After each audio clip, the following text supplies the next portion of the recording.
जो चादर चढ़नी थी वो चढ़ चुकी है। तो जो कारण था वो तो इस महीने तो पूरा हो चुका और हर महीने पीएम की चादर आती नहीं है। जब अदालत किसी याचिका को खारिज करती है तो वो सिर्फ ना नहीं कहती, वो समाज को एक दिशा भी दिखाती है। ये फैसला सुप्रीम कोर्ट का कोई पहला फैसला नहीं है। इससे पहले भी सुप्रीम कोर्ट कई ऐसे फैसले दे चुके हैं जो आपने और मैंने कई बार सुने होंगे। अजमेर दरगाह से जुड़ा ये मामला भी ऐसा ही है, जहां फैसला कानून से आगे सोच तक पहुंचा है। नमस्कार, मैं हूं सौरभ दुबे और आप देख रहे हैं पंजाब केसरी राजस्थान। सोमवार को सुप्रीम कोर्ट ने अजमेर स्थित ख्वाजा मोइनुद्दीन चिश्ती की दरगाह से जुड़ी एक याचिका को खारिज कर दिया। मुख्य न्यायाधीश न्यायमूर्ति सूर्यकांत की अध्यक्षता वाली पीठ ने याचिकाकर्ता की सभी दलीलों को सुनने के बाद स्पष्ट किया कि यह मामला विचारणीय नहीं है। दरअसल याचिका में प्रधानमंत्री की ओर से अजमेर शरीफ दरगाह पर चादर चढ़ाने की परंपरा को चुनौती दी गई थी।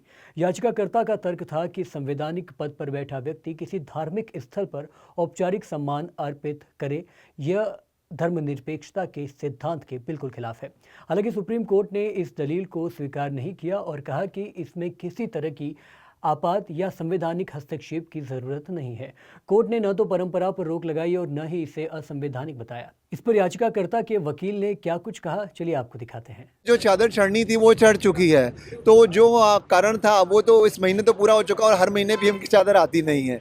तो इसलिए उस पर एप्लीकेशन पर अननेसेसरी उसको पेंडिंग रख के न्यायालय का हमें समय नहीं नष्ट करना है। हमारा कार्य है कि किसी तरह से प्रकरण आगे बढ़े, उसमें अवरोध खुद ही नहीं किसी प्रकार से उत्पन्न करेंगे। गौरतलब है कि अजमेर शरीफ दरगाह सदियों से सूफी परंपरा, भाईचारे और सांप्रदायिक सौहार्द का प्रतीक बन रहा है। ये यहाँ हर धर्म और वर्ग के लोग श्रद्धा से आते रहे हैं।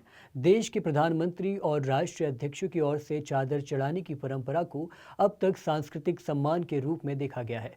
सुप्रीम कोर्ट का ये फैसला इस ओर संकेत करता है कि संविधान और परंपरा को टकराव की बजाय संतुलन के साथ देखा जाना चाहिए। ये फैसला सिर्फ एक याचिका का अंत नहीं, बल्कि आस्था और संविधान के बीच संतुलन को याद दिलाता है। आप इस फैसले को कैसे देखते हैं, अपनी राय कमेंट में ज़रूर साझा करें। इस स्टोरी को आपके लिए लिखा है हमारे सहयोगी रौनक पारिक ने और एडिटिंग की है रविकांत शर्मा ने।